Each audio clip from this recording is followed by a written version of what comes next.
Yes. Okay. So we have another question by Kurtis. He says, would you say it's necessary to work for a company before going into freelancing? It's a good question.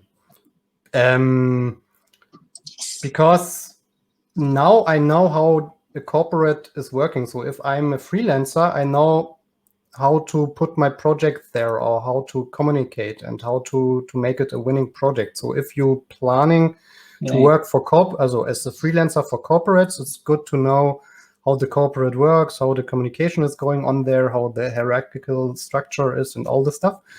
But it's not necessary. So if you're looking from the perspective of getting engineering knowledge, it's better to be by your own and make your decisions. You want to look there and in these projects, because a lot of corporate work is your daily bread and butter. So you're not learning new stuff there. You have to deliver, you have your scopes, your items, you want to win your next Scrum iteration. And it's hard to spot then new things there. So if you're by your own, you can decide what this is interesting, I want to look into it. On the other hand, is if you have to live from what you're doing, so you need to make your money.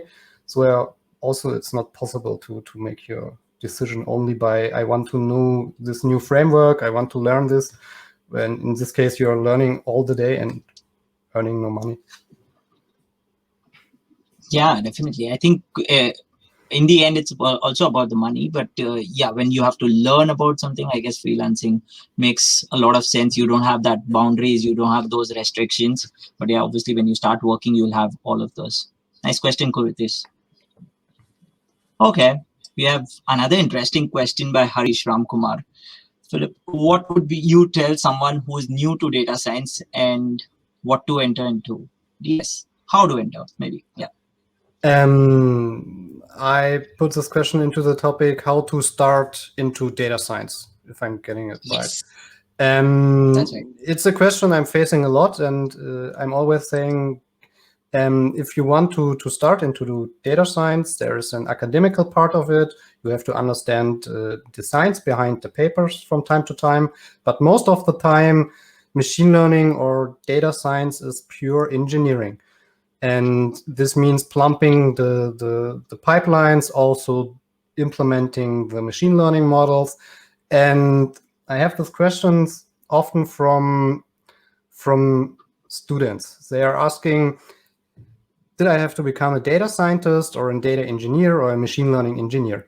And my answer there is most of the people trying to be a data scientist because it's cool.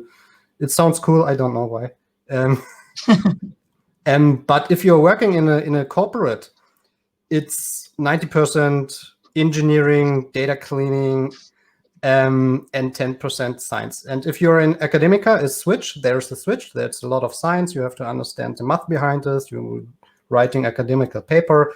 So if you want to start data science related to the corporate or to the business, start with a practical approach. Every time when I'm digging into something new, I try to search something where I found an implementation.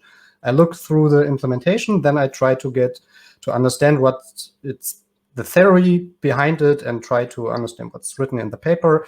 But then it's easier to invent something out of a ready implementation than do it by your own. You're saving time. And the problem when you're working in a corporate is you always have to deliver in short time frames. So you're not able to read next paper. You have to implement it and deliver the results. So it's important to be fast. And every one of us is trying to save time. So I say start with small projects with a practical approach, looking into it, then going through the academical part. You have to read the paper and understand what's going on there, and then try to implement it. And the amazing part of our NLP ecosystem is there's so many incredible stuff happening there. You have the Hugging Face Model Hub. You can go straight through it, looking into it. You have papers with code. You can see the paper, the implementations in PyTorch, TensorFlow, and all the frameworks related. Sometimes you found a post from me interesting, you're looking through it and then going to the paper, and maybe there is a GitHub repository also and so start with the practical approach is what I say, and look into the implementation, then to the academic stuff, the papers. Oh, wow. That's what experience speaks, I guess. Amazing advice, Philip. I have someone who spoke about